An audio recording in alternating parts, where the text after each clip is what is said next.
que o facto de conhecerem as realidades das províncias carrega consigo o risco de vos colocar a dormirem à sombra da bananeira e baixar o vosso desempenho.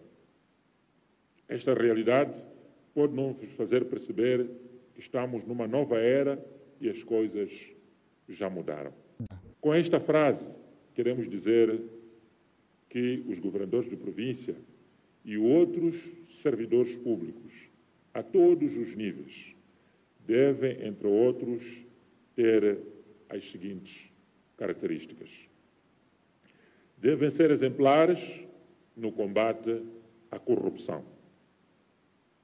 Nesta nova etapa, o ditado popular de que façam o que eu digo e não façam o que eu faço não é válido.